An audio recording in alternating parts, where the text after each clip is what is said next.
صلی اللہ علی محمد صلی اللہ علیہ وسلم۔ الحمد للہ رب العالمین والصلاة والسلام علی اشرف الانبیاء والمرسلین اما بعد فاعوذ باللہ من الشیطان الرجیم بسم اللہ الرحمن الرحیم اللہم صلی وسلم علی نبینا محمد۔ میں نے کچھ دیر کے لیے جب آنکھیں بند کی تو کھولنے پر میرے سامنے کعبہ آ گیا جس کو ڈھا دیا گیا تھا۔ اس کی تھوڑی تھوڑی دیواریں اونچی ابھی ہوئی تھیں۔ یوں لگ رہا تھا کہ یہ لوگ اس کی نئی تعمیر کر رہے ہیں۔ ایک آدمی دوسرے سے کہہ رہا تھا، ہم قریش تو پہلے ہی ڈرتے تھے کہ کہیں سیلابی پانی پہاڑوں کی طرف سے آ کے کعبہ میں داخل نہ ہو جائے، اور دیکھو وہی ہوا۔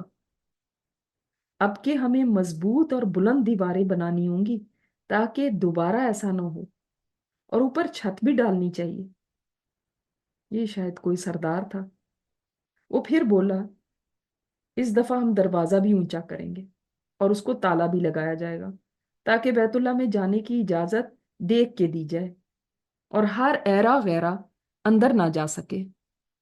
تبھی یہ ممکن ہوگا کہ چوری کا ایسا واقعہ کبھی دوبارہ پیش نہ آئے۔ میں حیران ہو گئی، یہاں پہ چوری ہوئی ہے؟ میں نے ادھر ادھر گھوم کے کچھ سنگن لینے کی کوشش کی کہ ہوا کیا ہے۔ کچھ لوگ آپس میں باتیں کر رہے تھے اور ان کی باتوں سے مجھے اندازہ ہوا کہ بیت اللہ کی نظر میں جو لوگ اپنا مال یہاں پہ لا کے ڈالتے تھے وہ خزانہ کسی نے چوری کر لیا تھا۔ میں دیکھ رہی تھی ایک رومی نسل کا آدمی، شاید کوئی معمار تھا، وہ بڑی مہارت سے ہدایات دے رہا تھا کہ کس طرح پتھر لگائے جائیں، کس طرح اینٹیں لگائی جائیں، کیسے گارا لگایا جائے۔ کعبہ تو ڈھایا جا چکا تھا اور اب ہر طرف سے اس کی دیواریں چنی جا رہی تھیں۔ یہ کتنا اچھا کام انہوں نے کیا کہ ہر دیوار ایک قبیلے کو دے دی گئی تھی اور وہ اپنی اپنی طرف کی دیوار بنا رہا تھا تاکہ کسی کو بھی کسی کے ساتھ کوئی مسئلہ نہ ہو۔ سب اپنے اپنے کام میں بڑی دلجمی کے ساتھ لگے ہوئے تھے، بہت شوق اور محنت اور لگن سے اپنی اپنی طرف کی دیوار تعمیر کر رہے تھے۔ کام سخت تھا، پتھر ڈھونے پڑ رہے تھے، دور سے لانے پڑ رہے تھے، مگر کوئی بھی شکایت نہیں کر رہا تھا۔ ان کا شوق دیدنی تھا۔ مجھے یاد آیا ہمارے وقت میں بھی تو ہم کعبہ کو کتنی اہمیت دیتے ہیں، اور یہ لوگ بھی کتنے شوق کے ساتھ اس کی خدمت کر رہے ہیں۔ سب آگے بڑھ بڑھ کے اپنا حصہ ڈالنے میں لگے ہوئے ہیں۔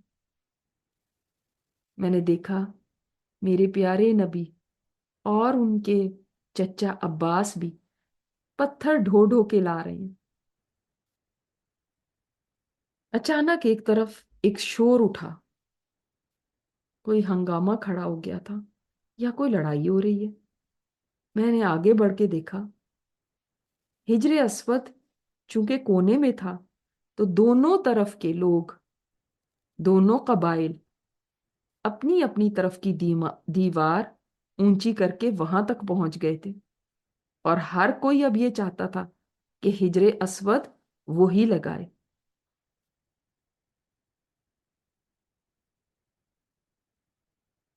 کچھ دیر میں اچھی خاصی بھیڑ جمع ہو گئی۔ لوگ چیخ رہے تھے، یہ کیا بات ہوئی؟ ہم یہ پتھر خود لگائیں گے، ہمارا قبیلہ لگائے گا۔ دوسری طرف والے کہہ رہے تھے، یہ کبھی نہیں ہو سکتا، یہ شرف تو ہمارے حصے میں ہی آئے گا۔ اب وہ لوگ جو تیسری اور چوتھی طرف دیوار بنانے میں لگے ہوئے تھے وہ بھی اپنا کام چھوڑ کے ادھر آ گئے، اور وہ کہنے لگے ہجر اسود کے بارے میں تو ہم نے سوچا بھی نہیں تھا، وہ تو ہمارے حصے میں آیا ہی نہیں، ہم تو ادھر کی دیواریں بنانے میں لگے ہوئے، اس میں تو ہمارا حصہ بھی ہونا چاہیے۔ آوازیں اتنی بلند ہونے لگیں کہ لگتا تھا ابھی یہاں جنگ چھڑ جائے گی۔ میں حیران تھی کہ ہجر اسود کی ان کے زمانے میں بھی اتنی قدر و قیمت، اتنی اہمیت کہ یہ ایک دوسرے کے خون کرنے پہ بھی تل گئے ہیں۔ ہر قبیلہ اپنے اپنے جتھے ساتھ لے کر پوری قوت سے اپنے دلائل دے رہا تھا کہ یہ اسی کا حق ہے کہ وہ ہجر اسود نصب کرے۔ تعمیر کا کام تو کہیں پیچھے ہی رہ گیا، سب لوگ یہ بھول گئے کہ وہ کر کیا رہے تھے۔ اب سب سے بڑا مسئلہ تو یہی کھڑا ہو گیا کہ ہجر اسود کون لگائے گا۔ ہر قبیلہ دوسرے کو خونخوار نگاہوں سے دیکھ رہا تھا، جیسے ابھی دوسرے کا خون پی جائے گا۔ اتنے میں ایک بہت بوڑھے بزرگ شخص کہیں سے تشریف لائے۔ وہ اپنے چہرے سے ہی بہت دانا لگ رہے تھے۔ لوگ کہنے لگے ابو امیہ بن مغیرہ آ گئے۔ یہ تمام لوگوں میں سب سے عمر رسیدہ تھے، لگتا ہے قریش کے سب سے بوڑھے آدمی۔ انہوں نے آ کے سب سے کہا، اے قریش، تم جس معاملے میں اختلاف کر رہے ہو تو ایسا کرو کہ اس شخص کو اپنا حکم بنا لو جو سب سے پہلے مسجد کے باب بنو شہبہ سے داخل ہو۔ لوگ ان کی بات سن کر کچھ مطمئن سے ہو گئے، شکر ہے ان کو بات سمجھ آ گئی۔ سب سر ہلانے لگے، سب کے چہروں پر اطمینان کی لہر دوڑ گئی۔ وہی جو ابھی دوسروں سے لڑنے پہ تلے ہوئے تھے اب کچھ قدرے کام ڈاؤن ہو گئے۔ سب کی نظریں اب باب بنو شہبہ کی طرف تھیں۔ اتنے میں وہاں دور سے مجھے میرے پیارے نبی داخل ہوتے ہوئے نظر آئے۔ میری تو خوشی کی انتہا نہ رہی، اور میں نے دیکھا کہ میں ہی صرف خوش نہیں تھی، میرے علاوہ جتنے بھی لوگ وہاں پہ تھے سب کے چہرے کھل گئے۔ سب کی زبان پر ایک ہی بات تھی، امین جو فیصلہ کریں گے ہم اس پر راضی ہیں۔ مجھے خوشی ہوئی کہ یہ سب میرے نبی کو اتنی عزت دیتے ہیں، اتنی اہمیت دیتے ہیں، اور میرے نبی کی ریپوٹیشن ان لوگوں میں اتنی اچھی ہے، ان کو کتنا اعتماد ہے ان پہ، یہ آپ کی کتنی تکریم کرتے ہیں۔ اور مجھے یقین سا ہونے لگا کہ جب میرے نبی ان کو توحید کا پیغام دیں گے تب بھی یقیناً یہ مان ہی جائیں گے، آخر اتنی عزت جو کرتے ہیں۔ میرے نبی قریب پہنچے تو لوگوں نے آگے بڑھ کے ان کو اپنا ماجرا سنایا، اپنے جھگڑے کا فیصلہ کرنے کے لیے حکم بنایا۔ میں نے دیکھا میرے نبی حالانکہ نوجوان تھے، آپ سے بڑی بڑی عمر کے لوگ تھے جو آپ کے ارد گرد تھے، مگر آپ ذرا بھی نہ گھبرائے، نہ کسی کے روب میں آئے، اور آپ نے کتنی حکمت اور دانائی کے ساتھ بڑے پرسکون لہجے سے فرمایا، جاؤ میرے پاس ایک کپڑا لے آؤ۔ کہیں سے کوئی ایک بڑی سی چادر لے کر آپ کے پاس آ گیا۔ میرے نبی نے اس کو زمین پہ بچھایا اور میرے سامنے انہوں نے اپنے مبارک ہاتھوں سے ہجر اسود کو اس میں رکھ دیا۔ پھر میرے نبی نے سب سے فرمایا، ہر قبیلہ چادر کا ایک ایک کنارہ پکڑ لے، پھر سب مل کر اس کو کعبہ کے پاس لے چلو۔ ہر قبیلے کا ایک ایک فرد آگے بڑھتا ہے اور چادر کے کنارے سے پکڑ کر اٹھاتا ہے، گویا ہر کوئی اپنے قبیلے کو ریپرزینٹ کر رہا تھا۔ پھر سب اس جگہ تک لے آئے جہاں ہجر اسود نصب ہونا تھا۔ اب میرے نبی آگے بڑھے اور اس پتھر کو اٹھا کے اس کی جگہ پر رکھ دیا۔ سبھی خوش ہو گئے۔ میں سوچ رہی تھی میرے نبی میں کتنی فراست ہے، کتنی دانش مندی ہے، اور کتنا لوگوں کا احساس ہے۔ اللہ تعالیٰ نے تو آپ کے ہاتھوں سے ہی نصب کروانا تھا، اور میرے نبی چاہتے تو خود ہی یہ کام کر لیتے، مگر انہوں نے کتنا سب کے جذبات کا احساس کیا کہ سب کو شامل کر لیا اس خیر میں۔ واقعی یہ خوبی بہت کم لوگوں میں ہوتی ہے۔ اکثر لوگ کوئی خیر کا کام جب دیکھتے ہیں تو چاہتے ہیں کہ بس میں کر لوں اور کسی کو بھی یہ حصہ نہ ملے، لیکن میرے نبی نے سب کا حصہ ڈلوایا، سب کو مطمئن کیا۔ کیوں نہ لوگ آپ سے خوش ہوتے، کیوں نہ لوگ آپ کی تعریف کریں، کیوں نہ لوگ آپ کو امین اور صادق کہیں اور کریم کہیں۔ لوگ مطمئن ہو کے اب دوبارہ خوشی خوشی اپنے کام میں لگ گئے۔ اس طرح سے ایک بہت بڑا فتنہ میرے نبی کی وجہ سے دب گیا، ایک بڑی جنگ دم توڑ گئی، اور میں نے بھی سکھ کا سانس لیا، اس لیے کہ یہ جگہ کوئی خون خرابے کی تو نہیں تھی۔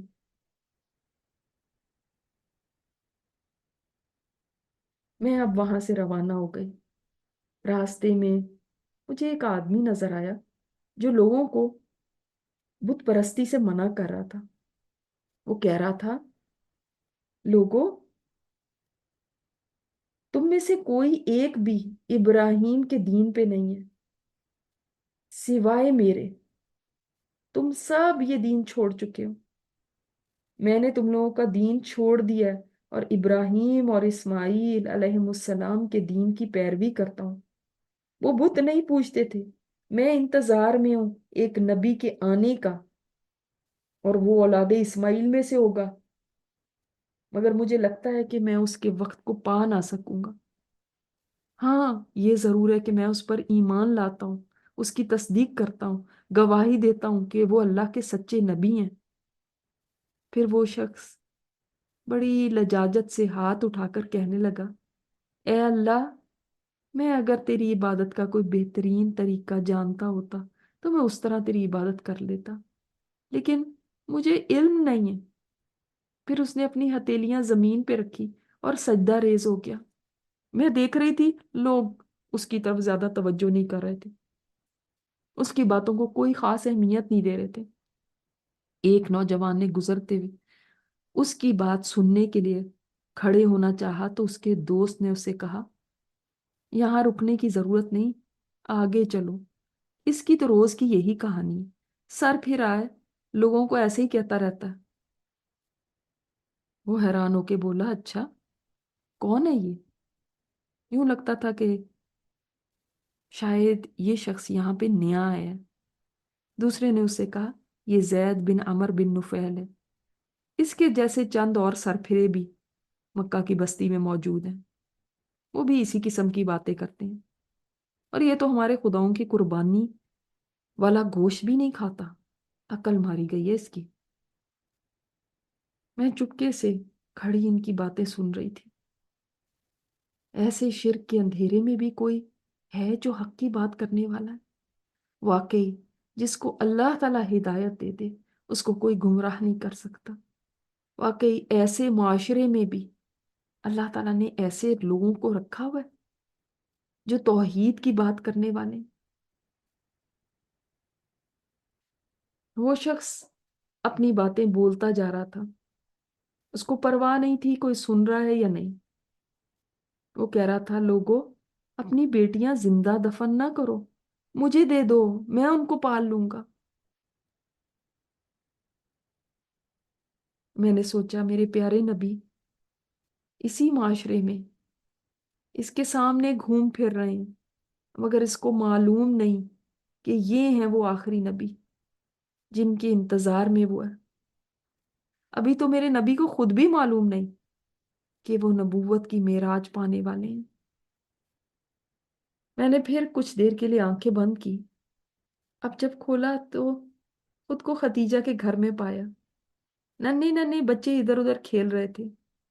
یہ گھر اب بچوں کی وجہ سے رونق سے بھر گیا تھا۔ خدیجہ بڑی محنت سے کچھ کھانا باندھ رہی تھی۔ پھر میں نے اپنے نبی کو گھر میں داخل ہوتے ہوئے دیکھا۔ انہوں نے بچوں کو پیار کیا، خدیجہ سے حال احوال پوچھا۔ ان کے چہرے سے پریشانی عیاں تھی۔ یوں لگتا تھا لوگوں کے حالات دیکھ دیکھ کے اور کوڑ کوڑ کے ان کی یہ حالت ہو گئی ہے۔ آخر کیوں نہ کوڑیں؟ یہ معاشرہ تو کہیں سے بھی ایک انصاف پسند معاشرہ نہیں لگ رہا. ظلم ہی ظلم ہے، جہاں دیکھو ظلم. میرے نبی کچھ دیر ختیجہ سے باتیں کرنے لگے. ان کی باتوں سے مجھے اندازہ ہوا کہ آپ پہاڑ پر ایک غار میں جا کے اللہ تعالیٰ کی عبادت کرنے میں مصروف ہیں اور کھانا لے کے جا رہے ہیں. خدیجہ نے کھانا اچھی طرح پیک کر دیا تھا. انہوں نے وہ میرے نبی کو دیا اور میرے نبی روانہ ہو گئے. زندگی اس جگہ پہ معمول کے مطابق چل رہی تھی. مکہ کی گہما گہمی رونقیں اسی طرح تھی. دن یہاں گزر رہے تھے. ایک دن میں نے اچانک سے دیکھا میرے نبی گھبرائے ہوئے کہیں سے آ رہے ہیں اور تیزی سے اپنے گھر میں داخل ہوئے. میں بھی پیچھے ہو لی. دیکھا تو اپنی پیاری بیوی خدیجہ سے جا کر کہنے لگے، مجھے چادر اڑا دو، مجھے چادر اڑا دو. میرے نبی پہ گھبراہٹ طاری تھی. لگ رہا تھا ان کی طبیعت خراب ہو رہی ہے. کیا بات ہے، بیمار ہو گئے ہیں یا کسی سے کسی بات کے اوپر کوئی جھگڑا ہو گیا ہے؟ ہزاروں خیالات میرے ذہن میں آئے. میرے نبی خوف زدہ لگ رہے تھے. خدیجہ نے بغیر کوئی دوسرا سوال کیے ہوئے ان کو چادر اوڑھا دی، مگر وہ بھی کچھ سمجھ نہ پائیں کہ ہوا کیا ہے. ہاں، سمجھدار اتنی تھی کہ ایسا نہیں کیا کہ فوراً سوالات کی بوچھاڑ کر دیں. خاموش رہیں. میں نے دیکھا آہستہ آہستہ میرے نبی کے چہرے سے خوف کے بادل چھٹنے لگے.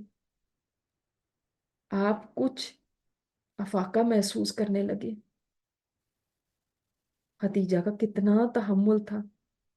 اس سارے عرصے میں نہ وہ پینک ہوئی، نہ ہی انہوں نے کوئی ایسی باتیں کہیں جو ناگواری کی ہوں، نہ ہی وہ واویلا کرنے کھڑی ہو گئی.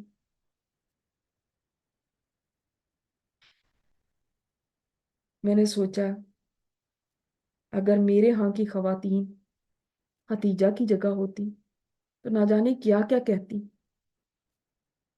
ضرور کہتی، کس نے کہا تھا جانے کو؟ میں تو پہلے ہی کہتی تھی یہ نہیں ہونا چاہیے.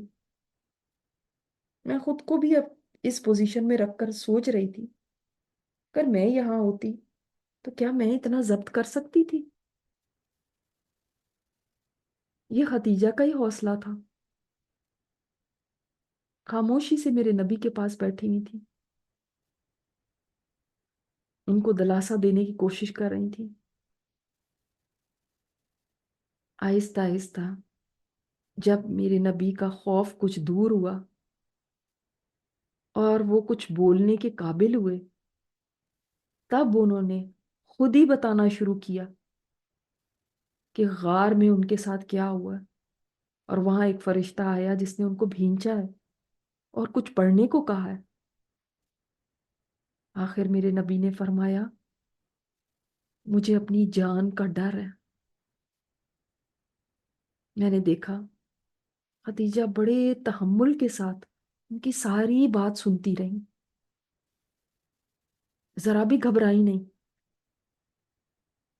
اور میں نے تو اپنے زمانے میں سائیکالوجی میں پڑھا تھا کہ گھبرائے ہوئے شخص سے زیادہ سوالات نہیں کرنے چاہیے، اس کو پہلے پرسکون ہونے دینا چاہیے. یہ ریسرچ تو میرے زمانے میں آئی، اور 1400 سال پہلے خدیجہ کو کیا یہ معلوم تھا کہ اس طرح سے تسلی دینی ہے اور سوالات نہیں کرنے؟ تحمل سے سننے کے بعد بھی انہوں نے آگے سے کوئی الٹی سیدھی بات نہیں کی. ایسا کچھ نہیں بولا جس سے میرے نبی اور گھبرا جاتے، جیسے ہم میں سے اکثر ناسمجھ بیویاں کرتی ہیں. یہ واقعہ خدیجہ کے لیے بھی یوں لگ رہا تھا کہ ایک بہت الگ سا واقعہ ہے، بہت خوفزدہ کرنے والی چیز ہے. مگر وہ تب بھی میرے نبی سے بڑے ٹھنڈے انداز میں فرمانے لگی، آپ فکر نہ کریں، ایسا ہرگز نہیں ہوگا، اللہ تعالیٰ کی قسم، اللہ تعالیٰ آپ کو کبھی رسوا نہیں کرے گا۔ پھر اپنے دعوے کی دلیل کے طور پہ کہنے لگی، آپ تو صلہ رحمی کرتے ہیں نا، آپ تو درماندہ کا بوجھ اٹھانے والے ہیں نا، آپ تو فقیروں محتاجوں کو کما کے دیتے ہیں، آپ تو مہمانوں کی اتنی اچھی مہمان نوازی کرتے ہیں، آپ تو حق کے راستے میں پیش آنے والے مصائب میں مدد کرتے ہیں، آپ کا رب کبھی آپ کو ضائع نہیں کرے گا۔ کتنی پیاری تسلی تھی۔ ایک دفعہ بھی کوئی تانا نہیں، ایک دفعہ بھی حوصلہ شکنی نہیں، ایک دفعہ بھی گھبرائے ہوئے انسان کو اور گھبراہٹ میں ڈال دینے والی باتیں نہیں۔ ساری باتیں ایسی تھیں جو سکون دے دینے والی تھی۔ کتنے پیارے طریقے سے انہوں نے میرے نبی کی اچھی صفات ان کو یاد دلا کے پرسکون کر دیا۔ ان کی ان باتوں سے میں نے دیکھا میرے نبی میں بڑا حوصلہ آیا ہے۔ واقعی ایک اچھا ساتھی ہو جانا، سمجھدار ساتھی ہونا، زندگی میں کئی مصائب کو ہلکا کرنے میں مدد دیتا ہے۔ اور اگر ساتھی نادان ہو تو مصیبت کئی گنا بڑھ جاتی ہے۔ میرے نبی پہ جو ہیبت تھی، جو خوف تھا، جو گھبراہٹ تھی، وہ اب دور ہو گئی تھی۔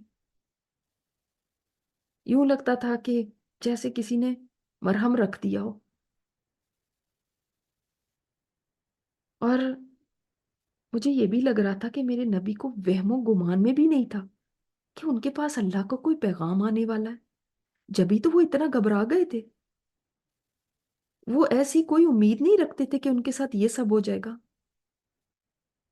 جب میرے نبی کو کچھ تسلی میں دیکھا، تب ختیجہ بولی، آپ اٹھیں اور ورقہ بن نوفل کے پاس چلتے ہیں، دیکھتے ہیں وہ کچھ بتائیں ہمیں۔ میرے نبی آہستہ سے اٹھے اور ختیجہ کے ساتھ چل دیے۔ آج ہم یہاں تک کریں گے، انشاءاللہ کل آپ کے ساتھ باقی بات ہوگی کہ ورقہ بن نوفل کے ہاں کیا بات ہوئی۔